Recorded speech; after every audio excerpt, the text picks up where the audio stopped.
Hey guys, Ben Simpson here at SIMPSON VLOGS and welcome to another explained video.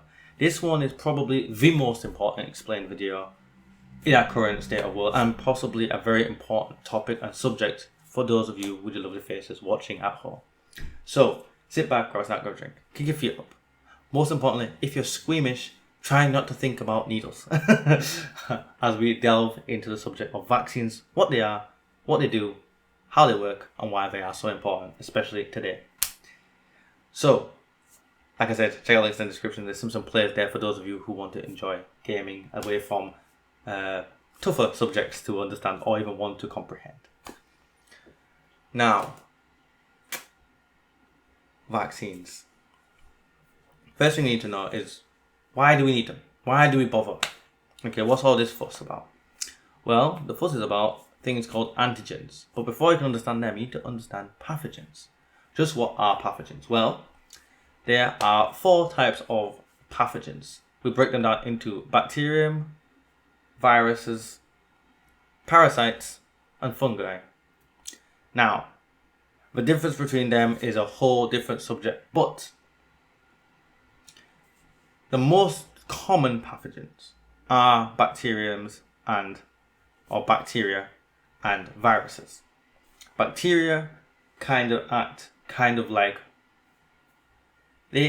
like invaders, where they go into the body and they produce inside of you, creating cells that kill your cells and infecting the body.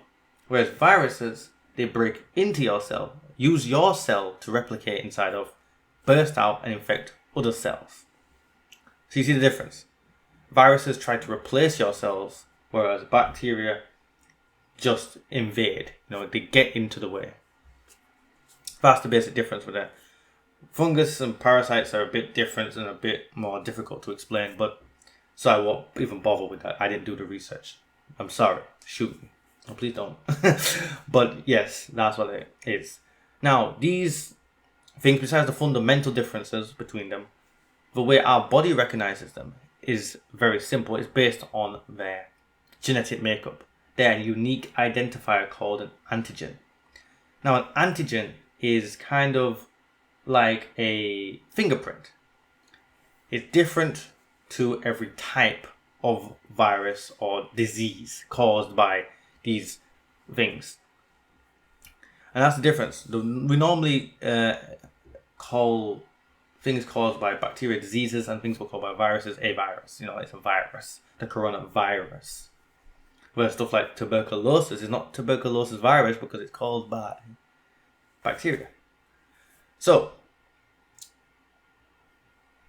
what are antigens? Antigens are, the fingerprint. They are the protein-based fingerprint of a virus or disease that stands out in the body, that when destroyed helps kill that cell or that virus and allows antibodies produced by your body to keep you from being overwhelmed.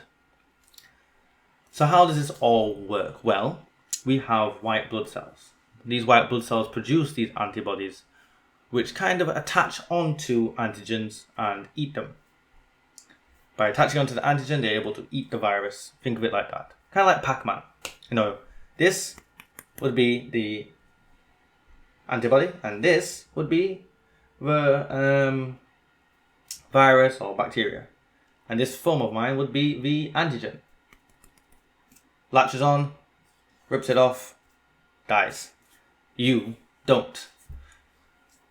Problem is that even if our body is able to produce antibodies to these viruses or these pathogens, let's just call it pathogens because you might get confused. I keep saying viruses.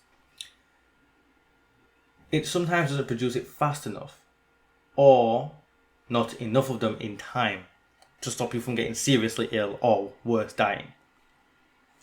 So vaccines were invented. Vaccines allow the body to faster create an immune response to when you are infected by the real disease, by the real pathogens. So how does this all work? Well, it was all started round about, 1876, I think, the first one.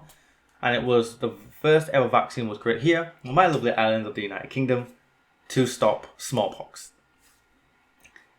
Now, it was done differently than it is in modern day. Back then, it was done by, cowpox, and taking that because it was a very similar virus, similar type of, and it had a very similar antigen which allowed the body to recognize smallpox.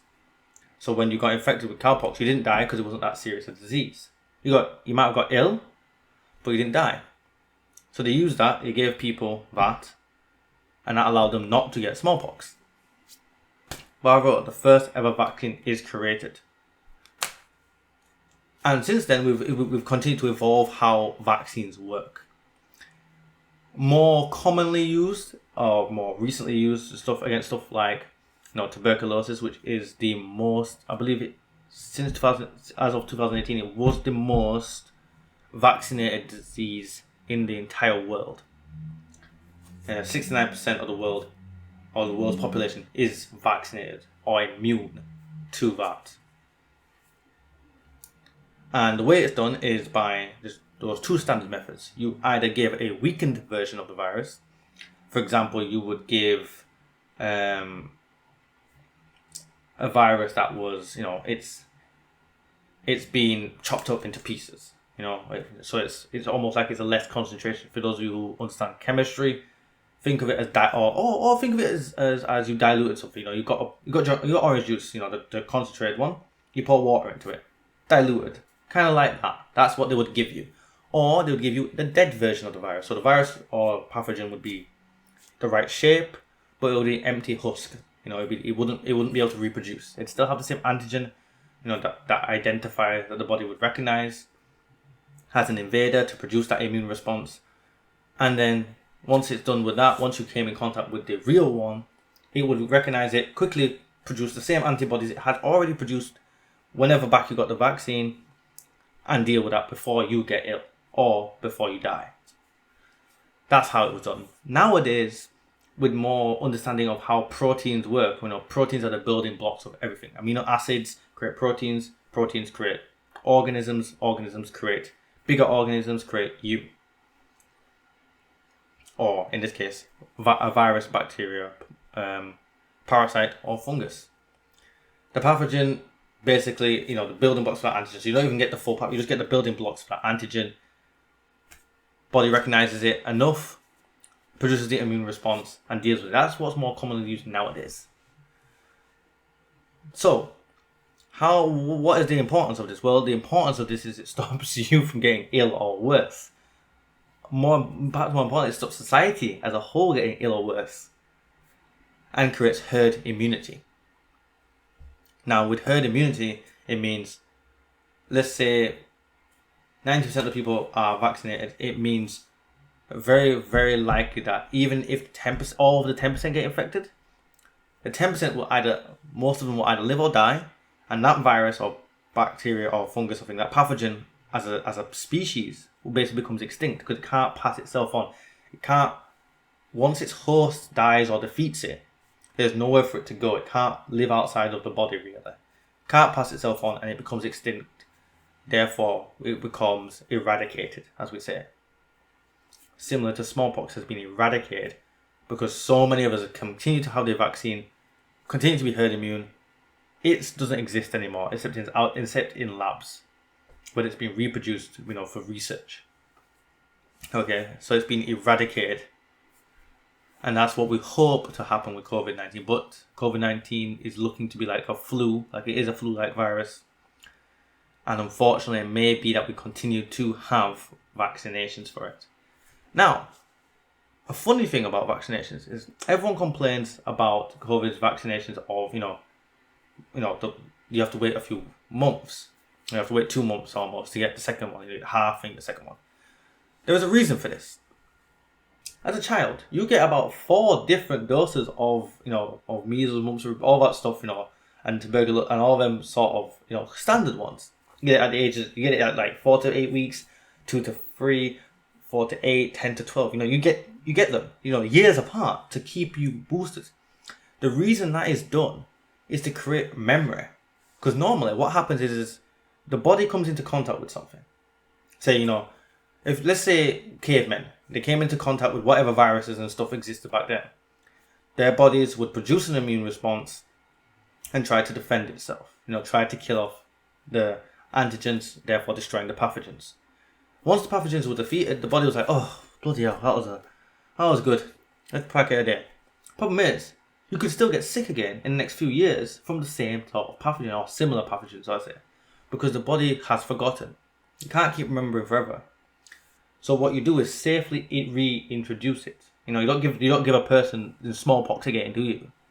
You give them a vaccine every few years, or give the vaccine enough times every few years, so the body remembers this virus. It goes, okay, we keep coming into contact with this one. This is we need to keep this guy on a rap sheet. He needs to be on the most wanted list. Basically, that's what ends up happening. And again, even shorter term with COVID, you get half of it first to increase that immunity, but safely do it. Then you get the rest of it to boost that immunity and create that memory. So not only are you protected then, fully protected then, you'll be fully protected for a few months in this case. But obviously the hope was a few years. You're protected for an extended period of time. It's to create that muscle memory with the antibodies in your body. And that's the reason there's a time gap in between you getting your first dose and your second dose of a vaccine. Now, not all vaccines obviously work like that. You might get just one dose. But there is a reason that you get multiple doses of vaccines. It's to create that memory, to create lasting immunity. So you don't come into contact with it and your body has forgotten and then you get ill. And it was pointless getting the vaccine in the first place.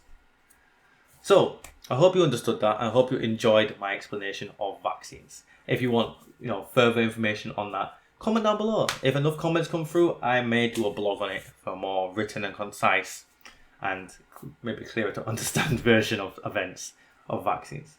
So make sure to like, comment, subscribe down below. Hit the bell notification, keep up to date with everything going on this channel, not just this series. And of course, check out the website and SIMPSON Play down in the description, along with TikTok, Instagram, Result, and Twitter, all for your lovely faces to enjoy. Make sure to check out the donation link as well, if you can, willing and able to. Of course, if you didn't have fun, you can rewind it back and try again. Until next time, guys. Peace.